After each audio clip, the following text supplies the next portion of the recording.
Welcome to episode 146 of the Necronama.com.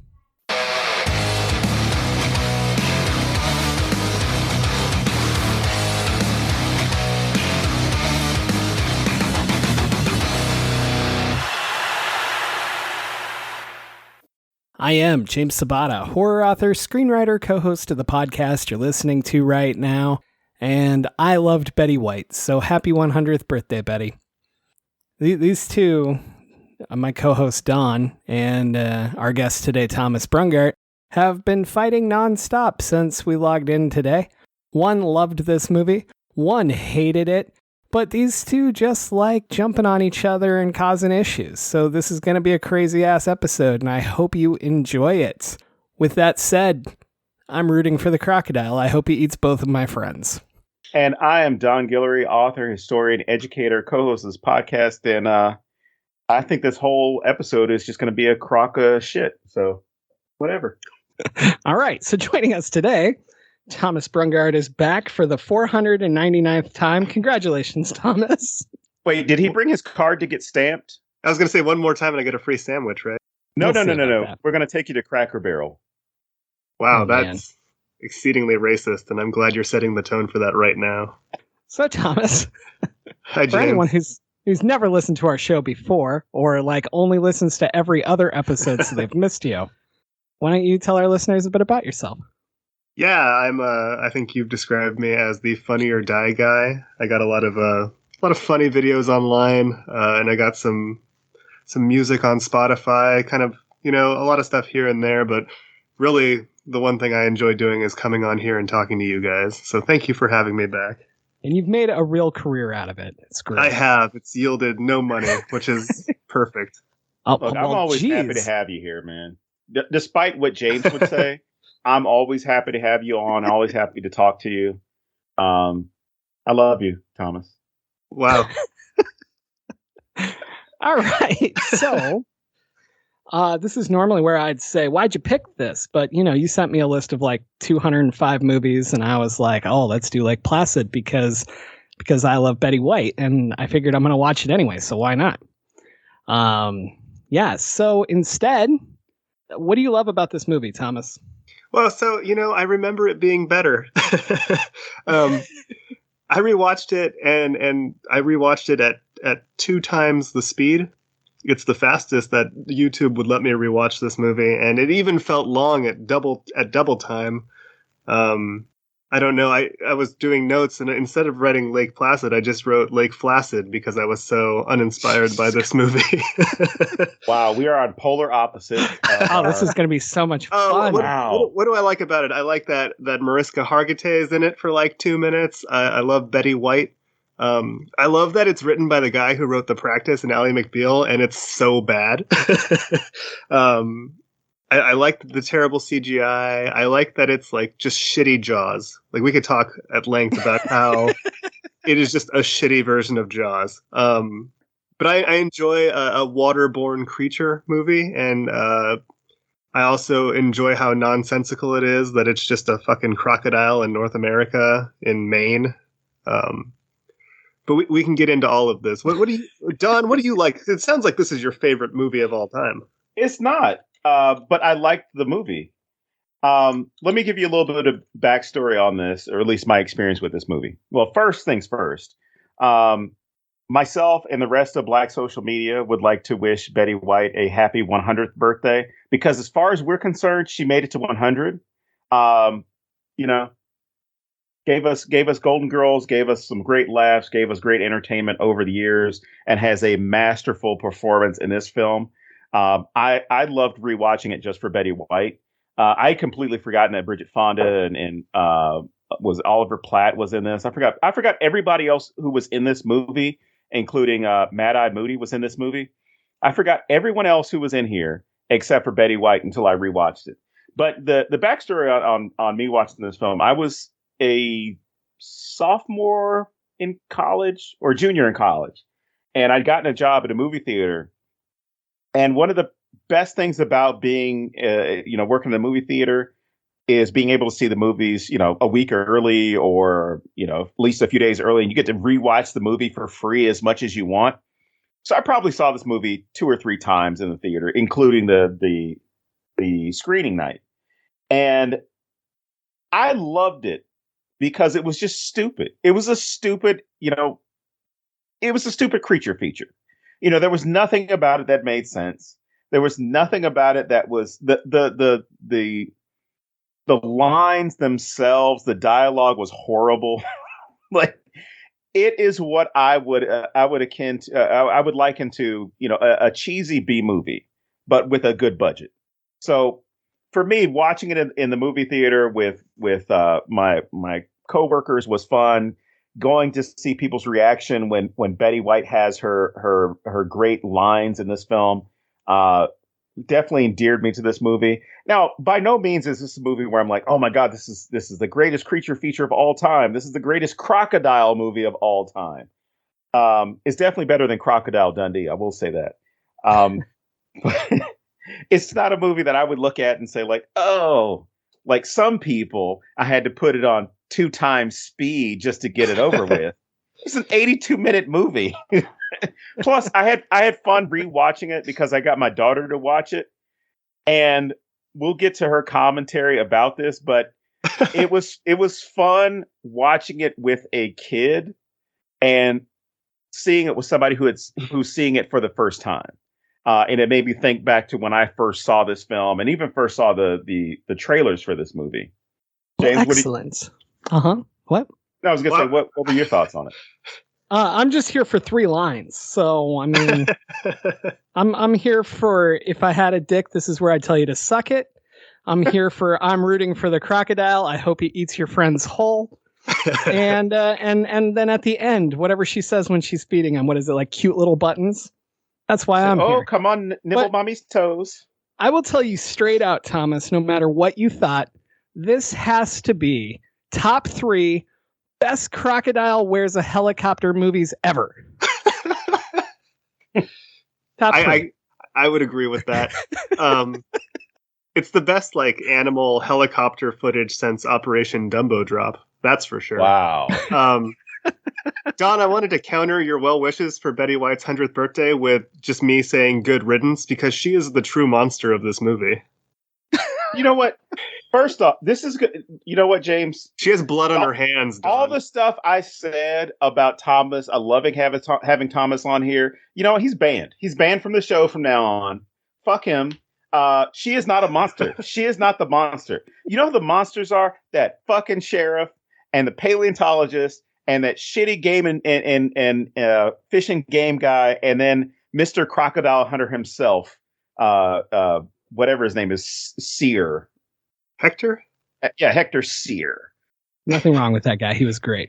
My favorite line in this movie, James, you're talking about your favorite lines, was a line it was directed at Hector. Like later in the movie when he's about to get in the water, and then that female sheriff or whatever she is, she says like verbatim, "Don't go in the water, watch Nova instead. Don't go in the water, I'll have sex with you." Right. And I was just like, what is happening?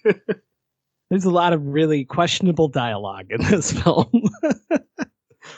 For somebody who wrote like drama series, the dialogue is so bad.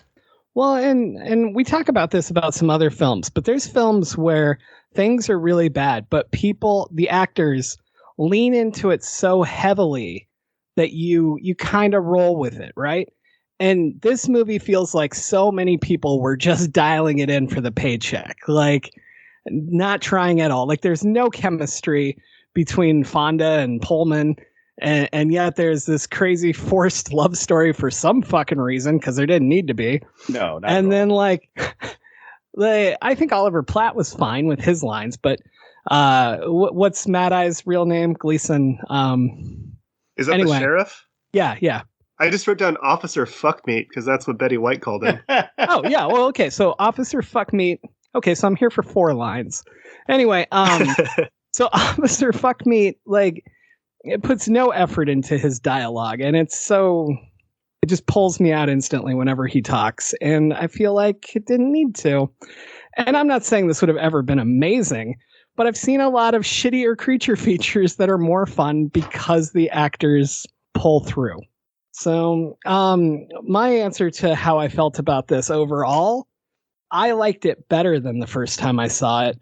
But again, it was always waiting for Betty. It was always knowing she would deliver.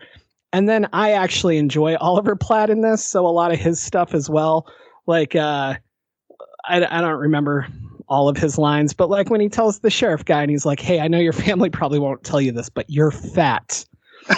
Like, it was really funny to me because I'm like, you're overweight too. Like, for some reason, that's way funnier to me, but it felt more real and just like delivered. And so that kind of stuff was fun to me. I like the weird CGI croc, or crocs rather. And I actually really enjoy the absolute stupidity of the helicopter and everything else. So I had fun. I liked it. It's not something I would recommend others watch, but I enjoyed it. So who is the bad guy here, everybody? Betty White. She is not the bad person, man. I just set that up on purpose. Here's the thing. No one lives near this lake. 25 miles around this lake. No one lives near this lake except for Betty White and her like former husband. Evil villain in her lair. What is she doing? Where does she get all these cows, Dawn? She's a farmer. Well, there's nothing to farm next to a fucking lake. It's all whoa. You're thinking of like mass. There's no farms in Maine. What crops come out of Maine? See, that you're going the wrong way with it. She can farm cattle as far as she can raise cattle, okay? Or she can have like her small farm with livestock. Like, there's really nothing. She's obviously retired. This is the house that she and her husband were living in by the lake. I mean, it's a picturesque place to actually spend your ending day, your final days, right? So she's raising cattle, she's raising pigs, sheep, she's got all this shit, right?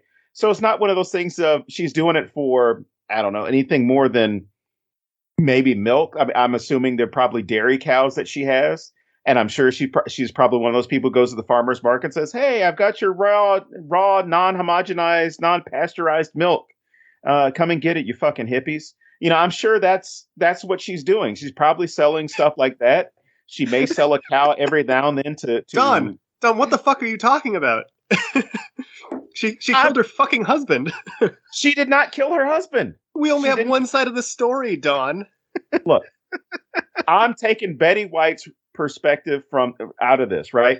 She and her husband liked the crocodile. The crocodile fucked up, and she's like, "Well, my husband was old and he was dying anyway, so who gives a shit?" There were 2 crocodiles. Did she know? She must have known. At least. Look, I don't think she was selling any of these cows. I think she was raising them solely for the crocs. The cows to the crocodiles. Were the crocodiles paying for the cows? Like, how is she paying for profit? What the fuck are you talking about, Don? I'm talking about the shit that doesn't make sense in these movies. I'm just trying to bring like some type of rationale into some type of rational meaning into her having the cows. Your rationale is a fucking farmer's market for unhomogenized milk? Yeah. I'm her lawyer. Okay. What did she answer me this? What did she do that was illegal? She killed her husband. No, she killed her husband, and hold on, and she fed an invasive species food. You're supposed to eliminate invasive humans species. are an invasive species. Okay, so who's going to eliminate the humans? That's not what we're talking about. Obviously, the crocodile did. So let's. She's got blood on her hands, Don. That fucking scuba diver. She does not have any blood on her hands. She doesn't have any blood on her hands. She washes it off in the water to chum it so the crocodiles come so she can feed them like little fucking ducks at the park. She needs a sitting bench in some kind of city park where she's not doing any harm. Although, if you're feeding bread to ducks in the park, you should fucking stop because the bread swells in their stomach and they fucking die. So what you're saying is she's actually doing something more humane by feeding these little crocodiles as opposed to feeding ducks. Thank you. Little. I wanted her to die so bad at the end. No, it's not going to happen. She even tells them to nibble on her toes. She's the hero. You know, like a crazy person. The fucking hero. I'm sure that those crocodiles are going to eat her just like the penguins did in Batman Returns. Good God. All right, so let's take this in a different direction and go with social commentary, that thing we do on this show. I have legit questions, and they pull into this. There's this thing in society where people stop caring that you committed crimes because you're old. Like, I don't know how many times during Bill Cosby I heard his age as an excuse. Damn. And like Mitch McConnell's never held accountable for anything, so I assume that's because he's old. And all right, that one was just lame. But if I sat down with police and they were like, "Where's your wife?" and I was like, "Oh, I killed her," they would not be pleased with me. Even if I said, "Oh, she was very sick. She begged me to hold a pillow over her face. One day I gave in." This would not work. My legitimate question to you guys is, what do you think of this ageism thing? Do you think it's as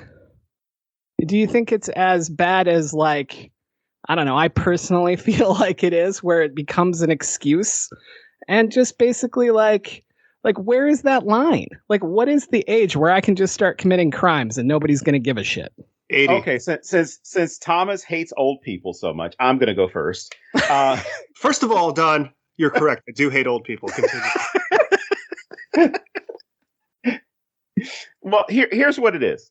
I think what a lot of people do, and I saw this, or I witnessed this firsthand when some people responded to a social media post I made about a Nazi, a 100-year-old Nazi who had been found, or I'm sorry, who had been caught, and people were making these excuses. He's 100 years old. What's the point? Why do it? Right? I think it depends on the crime. Whereas there is documentation to prove that this guy was responsible for killing over 3,200 people, right? So yes, he should pay for his crimes because he did them, despite whatever age he was finally captured or apprehended. Whereas with Betty White's character, you can't necessarily prove that she did anything, right? There's no body. I mean, we've seen bodies and remnants of bodies everywhere else. So even though Thomas was talking about, hey, she feeds them cattle, whatever, right? The fucking thing is out eating bears and moose and caribou as well. So, you know, before we know that, she says he's buried in the yard and they can go dig him up if they want. Right. But they don't. Caribou? Yeah, there's a part where, there was a moose or a caribou or something. The moose, they're not in the fucking Yukon. You know what? God damn it. I am not working for Fish and Game, okay? So calm down. Anyway. You know Bill Pullman. Exactly. So, and you never will be. So my thing is, if they really believed her story as far as like, oh, he's buried or whatever, right? Yeah, they could have gone and looked it up. But even then, how would we prosecute her for this crime that we couldn't necessarily prove that she had committed in the first place?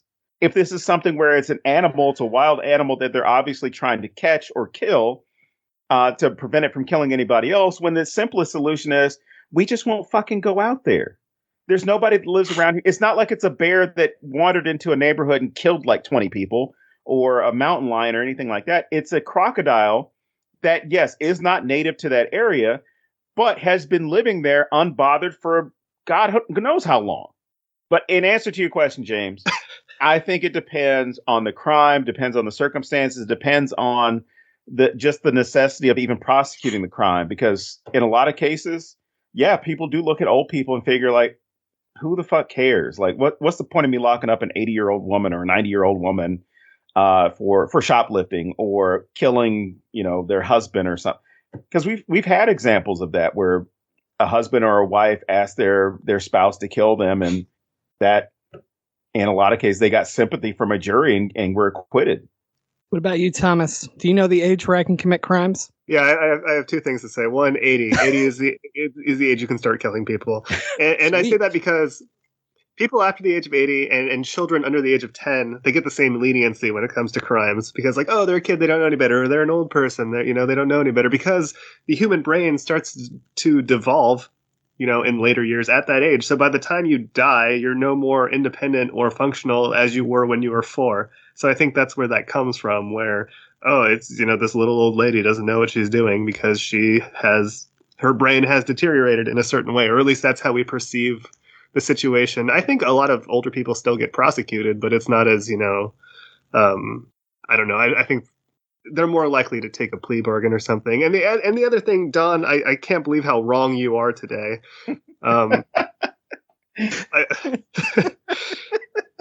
I want to take it back to your Nazi comment before. The Nazi who was responsible for killing 3,200 people. Mm-hmm. He didn't personally kill 3,200 people, right? Like he was responsible for it. Yeah, he was at the death camps and participating.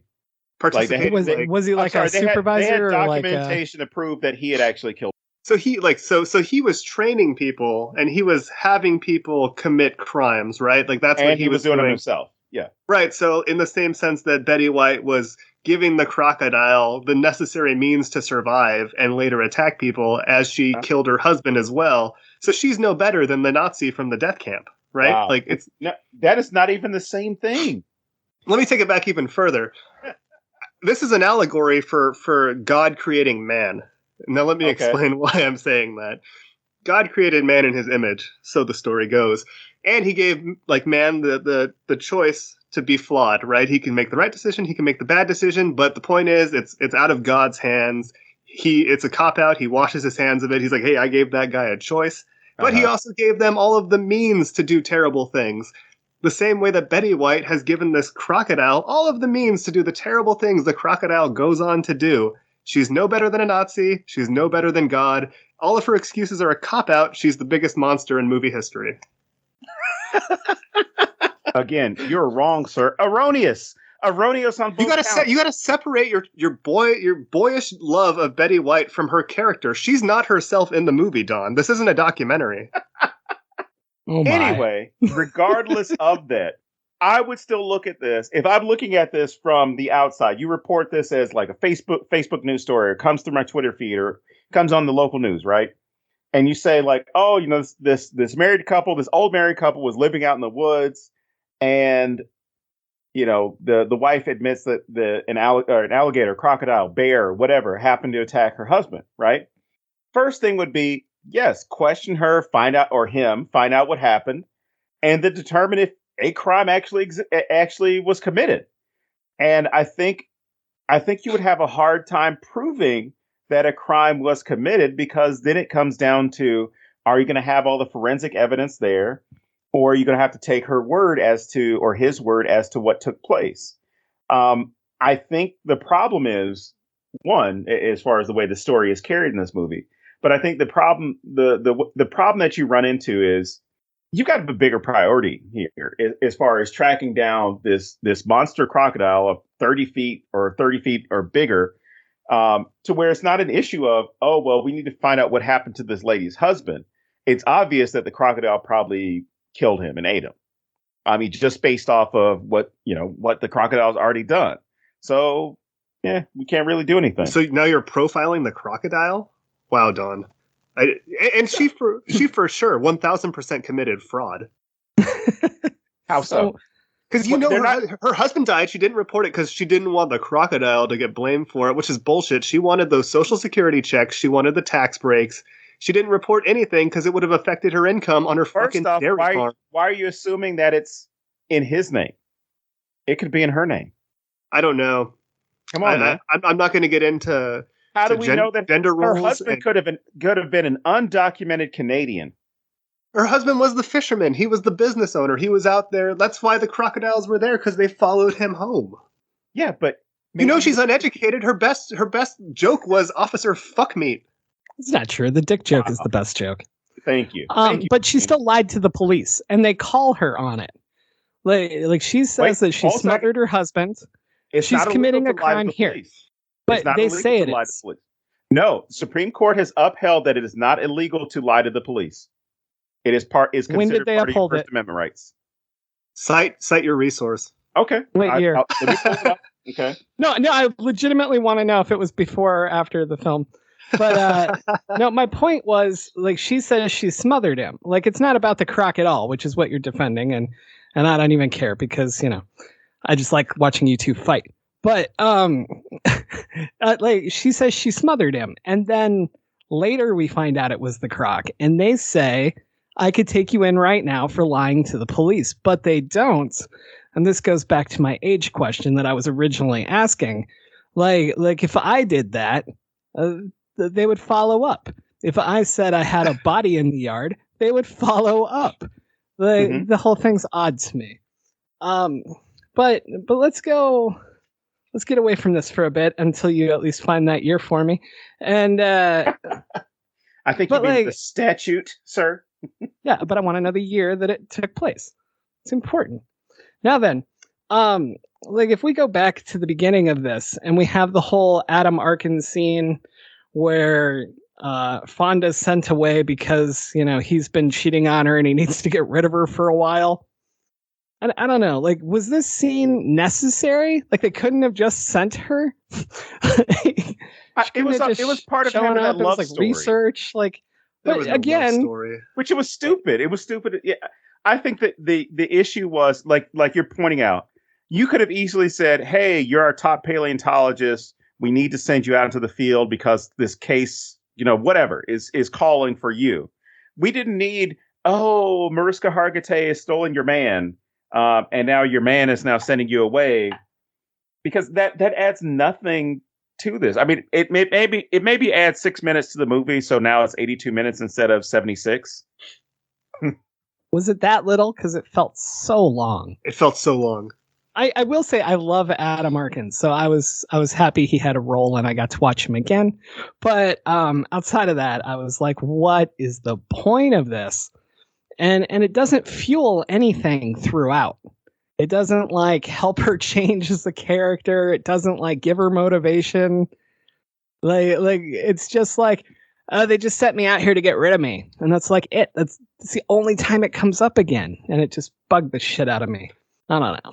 I wanted to talk about Officer Fuckmeat and the need for him to clash with absolutely everybody who's there to help. And is that just their portrayal of law enforcement getting in the way?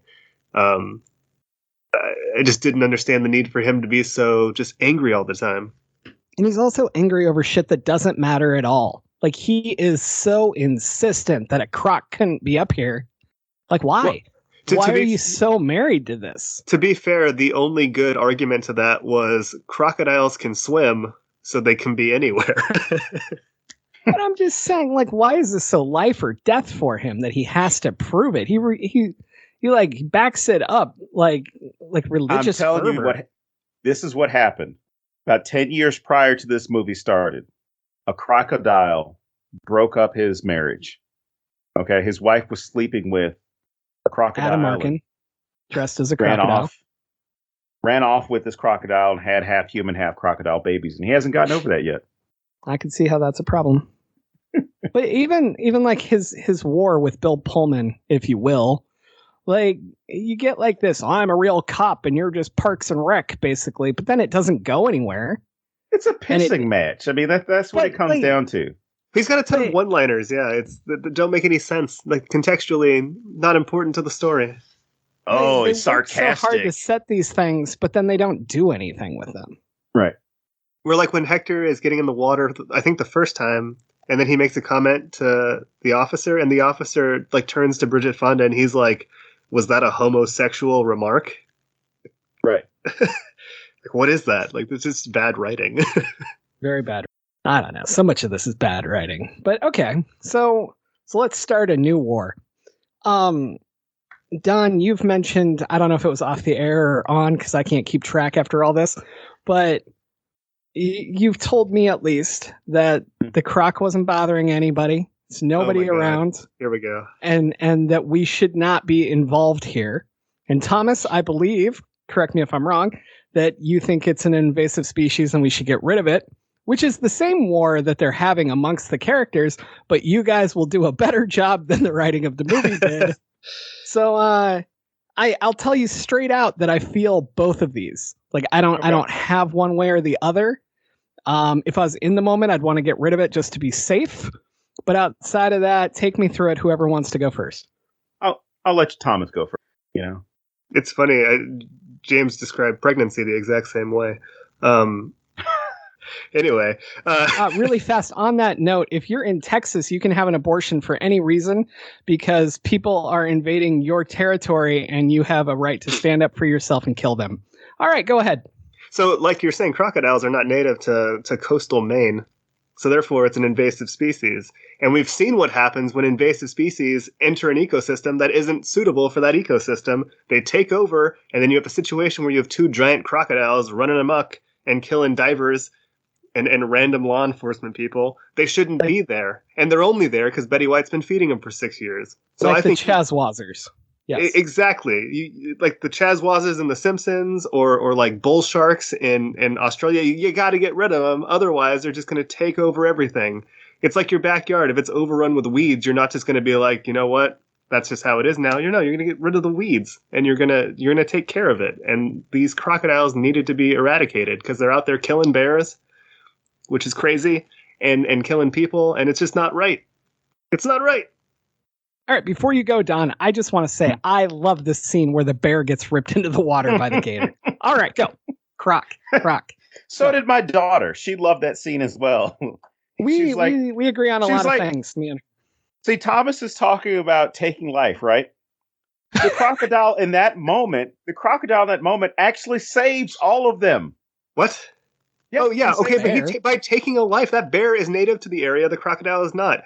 If your daughter was skipping stones on the lake and she got you had your chance, you'd be like, let's your chance, sir. Oh my god, sir, you had your chance. Your argument is like less convincing than the oar paddling on their fucking canoes during the movie. Go on, sir. Good lord. But the thing is, if the bear had killed, I don't know, 2 or 3 of them, right?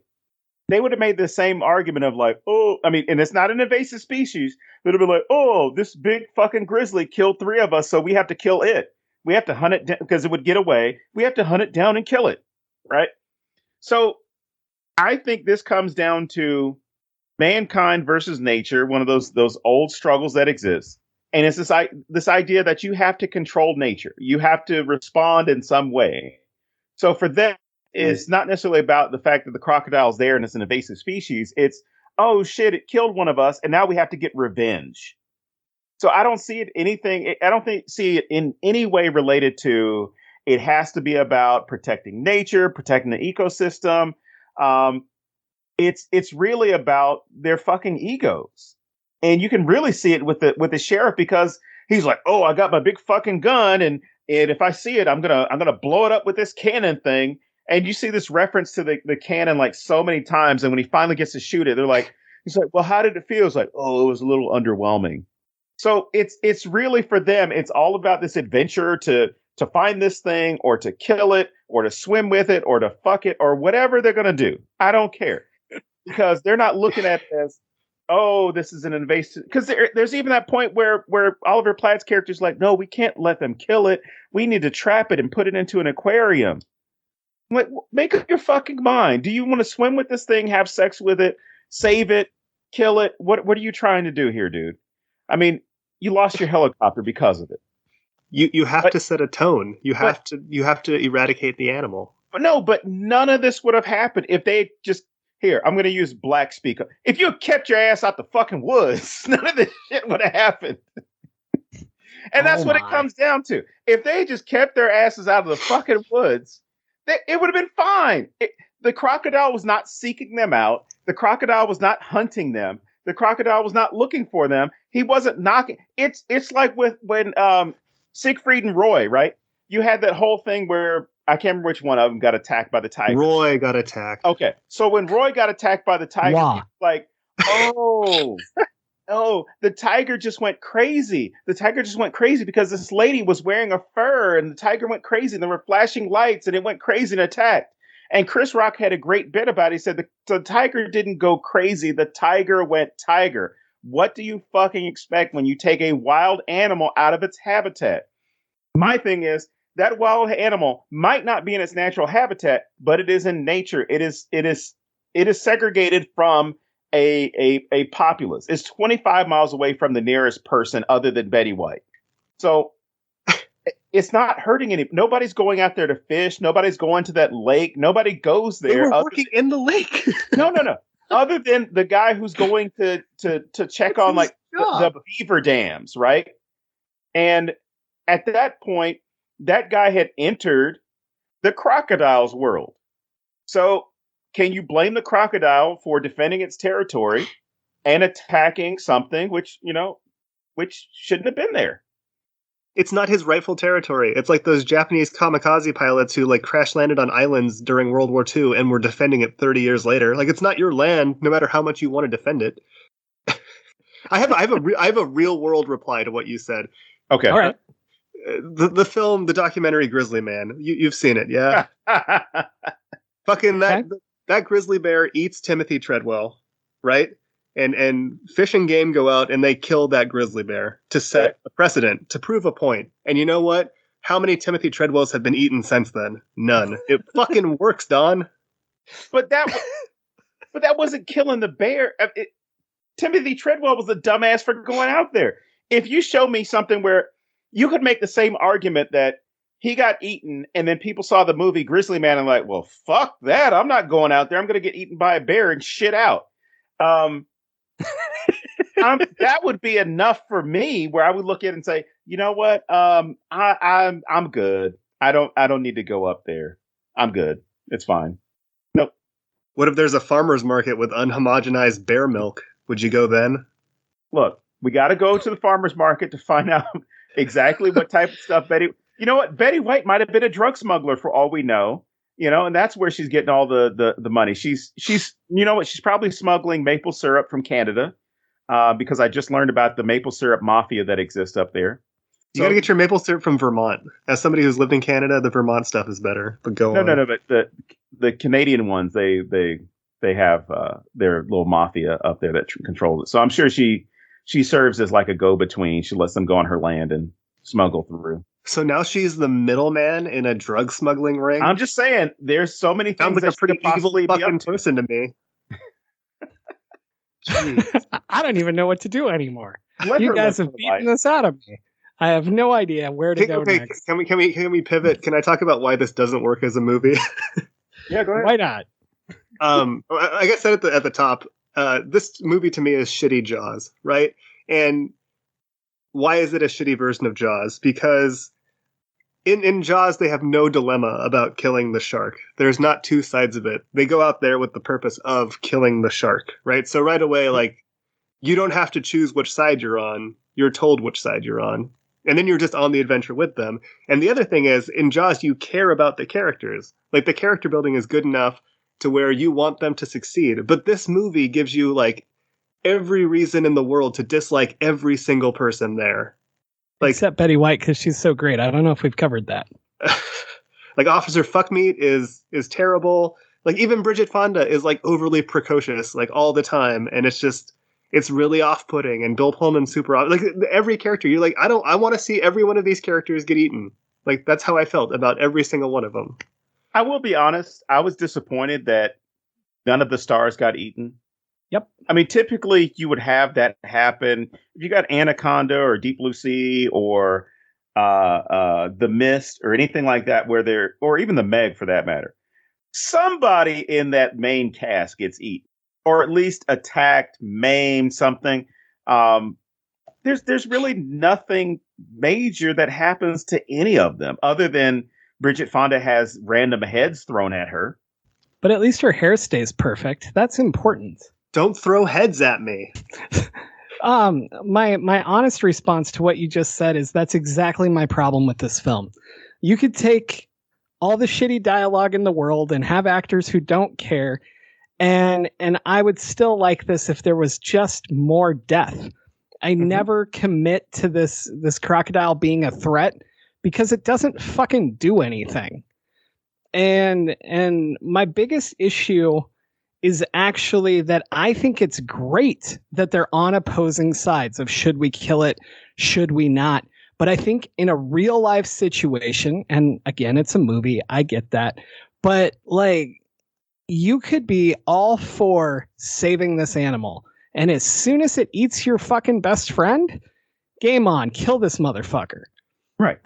And I think they could have explored that, and it would have been more fun. It would have been bloodier. I could have taken this thing more seriously.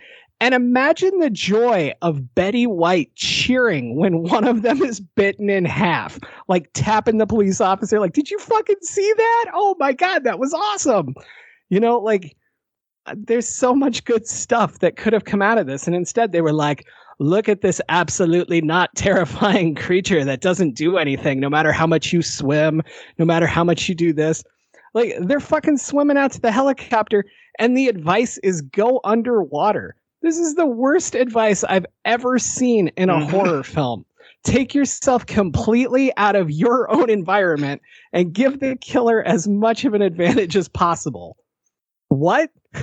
I don't understand this stuff, and I want to love this crocodile. I want this crocodile to be vicious and crazy, and I want to see Bill Pullman get cut in half in any movie. And like, it pisses me off so much that they had so much potential and just like did nothing, literally nothing. I can't tell you what this movie is about other than there's a bunch of people staring at a crocodile. And that's why I argued the crocodile's not a threat. Like, show it's not me a threat. Show me that it's, I mean, you have threatening scenes, right? Where, I mean, there's that face to face with Sear and the alligator, the crocodile, where he looks at it because Bridget Fonda's character makes it, basically is given the backstory about this guy. He's like, oh yeah, he believes that they're holy, they're spiritual, blah blah blah. He goes swimming with them, and he actually went to this one place in in Egypt, and swam with the crocodiles, and they're the deadliest crocodiles on the earth, and he left unscathed, and he's blah blah blah blah, right? So that would have been a great moment of like, he's there and he's like praying to it or saying something in reverence to it, and it just fucking bites his head off or legs or whatever, right? Or he puts up his hand to touch it like it's a fucking puppy, and then he snaps off his hand.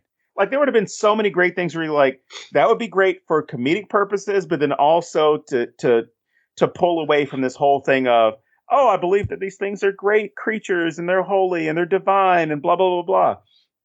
But you have this moment where his characters, they're looking at each other, and he's like, oh, you're not like all the other ones.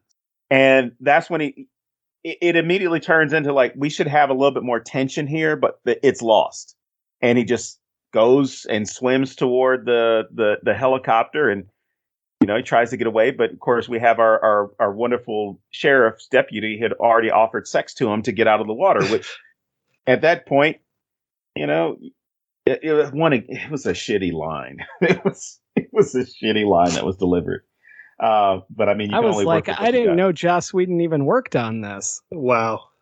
I think they just didn't have the budget for more kills. I think they rendered the bear kill, and they were like, this is going to be really expensive, and we just can't do more than this, right? Like, I know the budget was like $30 million, but still, like, even in 1999 when this came out, although you would think it would be better, right? With everything Jurassic Park did, I don't know. I think they just didn't have enough money for more kills. Well, even Deep Blue Sea, right? I think Deep Blue Sea had around the same budget. It might have been a little bit more.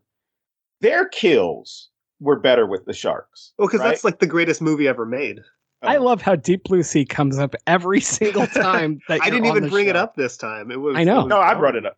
But it's like that whole scene, spoiler alert, where Samuel L. Jackson is giving that speech. He's the biggest star in the movie. The biggest fucking star in the movie. And he's giving this speech about, we're going to survive, we're going to get out of here, and I'm going to tell. And you're like, what the fuck? Did the shark just eat Samuel L. Jackson out of nowhere? What the fuck just happened? Like, there was no moment like that. Bill Pullman should have given a speech like from Independence Day. And because he was holding that goddamn CV like he was in Independence Day still. So I was waiting for this moment where he's holding it and the even though I've seen this movie before several times, I still wait for this moment where the crocodile is going to come out of the bushes and get him or a couple other people. But I don't. The movie has a lot of problems. I like it because it's just a silly, goofy movie. But I would have loved for it to have been a lot darker with respect to having more of the characters themselves die. Like the people that would have survived, because the way things are, it would have been the sheriff, Fish and Game, and the paleontologist. Oliver Platt's character, I'm waiting the entire time, even the initial time I watched it, I was waiting for him to get killed. Like the moment where the helicopter gets bitten by the crocodile, was very reminiscent of a scene from Jaws and actually from Deep Blue Sea also, where somebody's getting away and then all of a sudden they're compelled to stay where they are, either because they're blocked in or the creature has them. So that would have been a great moment. Like, he's getting away, you think he's safe, boom, crocodile pulls the entire helicopter down underwater. Even at the end, when the helicopter's crashed and he's standing there, like, it's set up to kill him here. Yeah. And we don't get it, and it makes no sense because they spend all this time foreshadowing it the entire film. Every time you hear about him, it's he's never been bitten. He can do this. He can do that. Like, everything builds to this moment where he finally gets bitten. And instead he's like, what does he say? Like, he bit my foot or some shit? Like, what? Yeah, Wow. It was something minor. They wanted him back for the sequel. They were setting up a sequel. Betty White was still breeding crocs at the end. Amazing that you said that, because that's my next question. Have either of you seen the sequels? So I have not. Go ahead, I haven't either. Okay. I have seen one of the sequels, and what do I mean by that? Don, earlier you compared this movie to Anaconda, and Yes. I forgot about this. One of my favorite things about Lake Placid is that it exists in the same universe as Anaconda, because in 2015 there was a movie called Lake Placid versus Anaconda, which as the title What? makes no fucking sense. Get out of here. It's like the lake is fighting the snake, right? But I have seen Lake Placid versus Anaconda. Holy shit, he's telling the truth. I know. I was Sometimes really with you, excited. I'm like, I feel like you're setting me up for a punchline. No, it's a real thing. It's the same thing like with Deep Blue Sea 2 and 3. Like, I was jazzed to watch it because I love like how bad they can be, and that movie was terrible. Huh. Who knew? But it was more fun terrible. Like, it was like a Sci-Fi Channel movie, like that kind of like, I don't know, humor in a monster flick, but like it wasn't it's a very different tone from this movie. So, do you guys have anything left in your notes, or like things that I should pick to make you fight each other, or what? Well, I mean, the other things that we really don't have to go into detail about or any depth about them. I mean, there is also the issue of class, the city versus urban. And, you know, we talked about man versus nature, but I mean, beyond those things, I mean, That's good. Tell me about city versus urban here. Well, you see it in a couple of different ways, right? So you've got at least Bridget Fonda's character, and you got Oliver Platt's character coming in right from the outside. Then you've got the sheriff who, you know, has this town that he's in charge of. Or, I'm sorry, this county that he's in charge of, and doesn't like anybody. Like he just despises anyone who happens to be from some place that has a population of more than 50 people. So when Oliver Platt shows up, he's pissed off. When Bridget Fonda shows up, he's pissed off. He's like, New York, huh?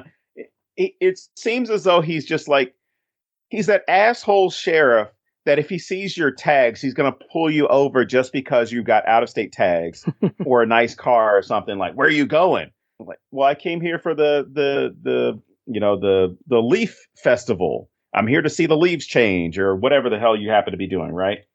And it seems like he gives you that warning about being in his town, and he's kind of like, well, you know, we don't take kindly to your kind of folk around here. But even then, you have Hector Sear, Oliver Platt's character, who comes in, and immediately, because of the money that he has and the notoriety that he has, he feels he's in charge. So you've got those three men. Bill Pullman, the fishing game guy. You got the sheriff Fuckmeat or Officer Fuckmeat, and you've got never gets old. You got Hector Sear coming in, and it's like they're all trying to measure each other's dicks and have a pissing contest over who's in charge and who has the authority, right? Whereas with Hector, it's more about his money gives him that opportunity, right? So he's paying the sheriff's deputies to dig holes. He's like, I'll, give them $500 each to dig traps. He's basically using his money as to give him more access and more power. Whereas the sheriff, his position should be what does it. But I mean, they're not rolling around in dough.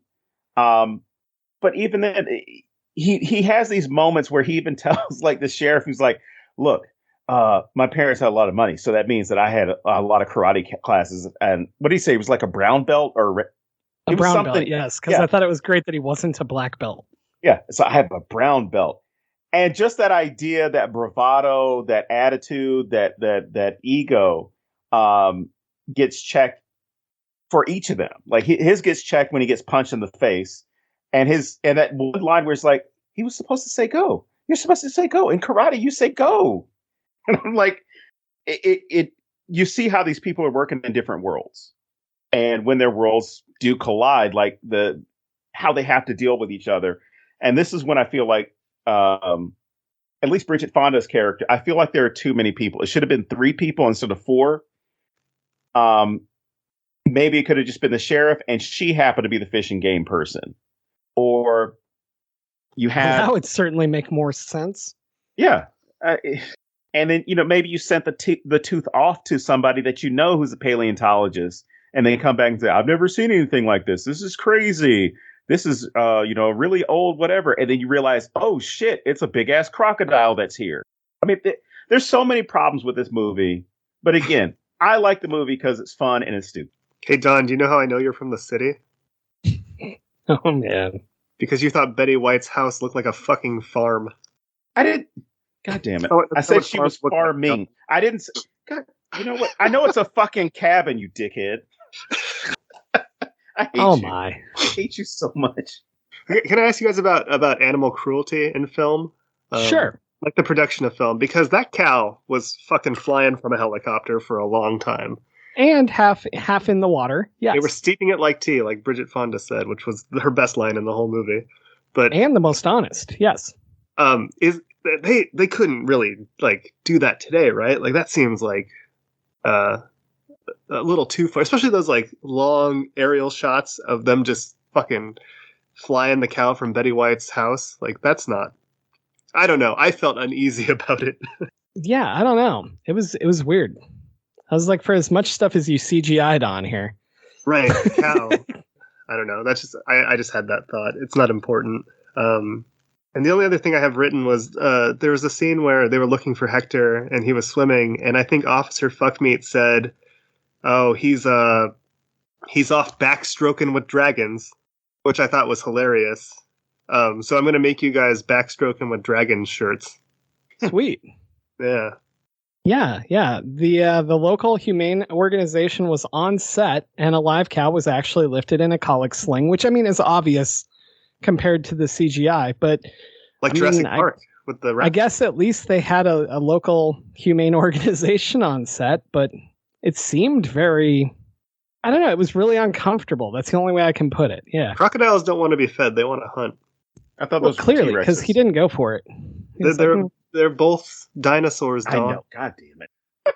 Just like cassowary. It's been a while since I said that. Yeah, I don't have anything else in my notes. Cassowaries like berries, though. They do. So they'll still. Chapter 13 says they'll fuck you up. You know what would have been funny, James? Yes. If I just pivot and plug your book for a hot minute. Sure. Don, it's funny you should say The Cassowary by James Sabata. Yes, go ahead. So in your book, the fictional version of me dies. Yes. But I didn't know that cassowaries ate berries, and I'm deathly allergic to berries. Would have been hilarious if the cassowary just threw up on me, and that's what killed me. Anyway, something to use in the I know, right? Sequel coming up. Kill Thomas again. I die in every cassowary. No, cassowaries do like berries, especially things like blackberries. Anyway, so... Now, Don, is it true that the blacker the berry, the sweeter the juice? I don't know. I wouldn't know about that. You've been to a lot of farmers markets, it sounds. I hate you. Anyway. I was taking a drink and I almost died. But James, you see how in just an hour we can go from Don telling me that he loves me to telling me that he hates me. It's indicative of every relationship I've ever had. But you got to understand, max. I still love you, but I can say that I hate you at the same time. Like family. Jesus Christ. Oh my. Are you going to complain the whole time? Are you Bridget Fonda in this story? Can we talk about this final love scene story? Because what the fuck? I already missed the crocodile. Look, he moved his bag. He moved his duffel bag for her. That's a terrible thing to say about Betty White. No, James, you bring up a good point. You brought it up earlier, right? This whole thing was forced, unnecessary. You know what? Unnecessary is an understatement. As far as this was just like bad. It was a bad inclusion. As far as I don't know what they were thinking as far as including this. It's so weird. It makes no sense to me. It's like a 90s thing that just had to happen. There has to be a love story, and this girl can possibly like the story is already set up without this scene, right? Like she's overcome being controlled by a powerful man, and she survives this somewhat attack of a crocodile that sort of tries to eat people. Mm-hmm. And now she could be an independent woman who's fine on her own and blaze a new trail and call work and tell them to fuck off. But no, she literally goes for the first halfway in shape, sort of near her age man she meets. It must have been like a note from the studio, just like, hey, you got to put some kind of love interest in this. I don't know. I feel like then something should have happened. Like anything at all should have happened to make this make sense to me. Well, that was my one problem with it. Like this compared to Anaconda, there's just not enough like nudity and sexual tension, at least to make it worthwhile. Like if you're going to have that in the story, like do it like well. Mm-hmm. So if people enjoyed this film or watched it, what else could they watch that's sort of like this? Thomas, you can go first. If they enjoyed this film, they should get their head examined. Dawn, but I got one scheduled, so we're good. Don't watch this movie. Watch Anaconda instead, and then if you do watch Lake Placid versus Anaconda.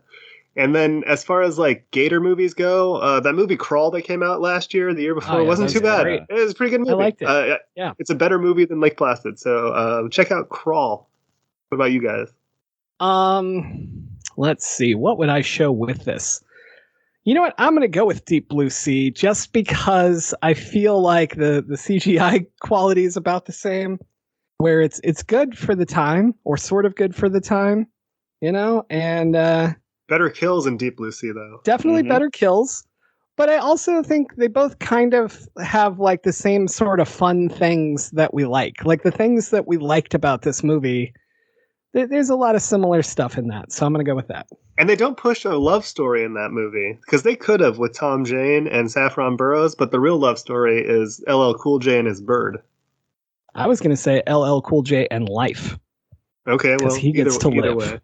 Well, I was going to say LL Cool J and Thomas Jane because, you know, they have a nice little bro moment at the end of the movie. When he penetrates him with the harpoon? We're clearly going to talk about this film one day. I've been waiting to do Deep Blue Sea forever. I could talk about the movie for days. We're building tension, unlike anything Lake Placid did. Yeah, there's always Shark Week. All right, Don, give us our 900 movies. All right, you took a couple of ones from me, so there goes Deep Blue Sea. Anaconda, we mentioned, Eight-Legged Freaks, Jaws, The Mist, The Meg, Piranha. I would say Alien or Aliens would work. Cabin in the Woods, The Munchies, and Jurassic Park. Those would be my picks for this. Thomas, final question for you. I know you're a big Jurassic Park fan. Worst Jurassic Park film versus this movie. Which one wins? Oh boy. Gosh. Okay, we have to establish what the worst Jurassic Park film. Are we talking whatever you think the worst one is? The worst one is Jurassic World: Fallen Kingdom. The most recent one. Which one would I watch again first? I would still watch Jurassic World over this movie because I think the cast is better. The CGI is just as bad. Like it's hyper real to the point where it's obviously fake. Whereas whereas Lake Placid is just bad and it looks fake because it's old. But I think the chemistry between the characters like Bryce Dallas Howard and Chris Pratt is even better than Bill Pullman and Bridget Fonda. It's close, but Yeah, I think I would go Jurassic World, Fallen Kingdom, unfortunately. All right, Don, similar question for you. This Okay. movie or Gem and the Holograms? Oh my God. Dude, I said I liked this movie. I said I had fun I know, with I this just movie. couldn't resist bringing it back Jesus into your head. Right. Wow. All right, What? so Wow. No, stop. That's a fucking horror movie. If you ever want to talk about a horror movie, that scared me from like having anything that was going to be close to nostalgia. I stayed away from nostalgia movies and TV shows for probably like a couple of months because of that. Like that was worse than Ronald Reagan. Like that was bad. And yes, I said it was worse than Ronald Reagan. all right, here's my final thing I'm going to say before we wrap up this episode. If you do read my book, The Cassowary, chapter 13 is all about Don and how I kill him. But the best part is there's a couple allusions to women that he's supposedly sleeping with in the book, and they're based on the Golden Girls. And I had to throw that out since we're here talking about a Betty White film. So Betty was legitimately one of those actresses that I loved my entire life because my dad loved her. And so he made me watch a bunch of older stuff. Then I watched Golden Girls, and I don't know, she was just always awesome in everything I ever saw her in. And I love her in this fucking film. And I don't care how bad it is, I will continue to watch the 3 or 4 lines that I love in this film. I agree. All right. I agree. There you go. Thomas, I know you don't like people following you on social media, but if you feel like plugging anything here, this is your big chance. I don't, but thank you. Perfect. All right. Well, that wraps it up for another week. Thomas could be back. It's always hard to tell. So until then, I am James Sabata. And I am still Don Guillory, and I got to go feed some crocodiles right now. And we will see you next week here at thenecronama.com.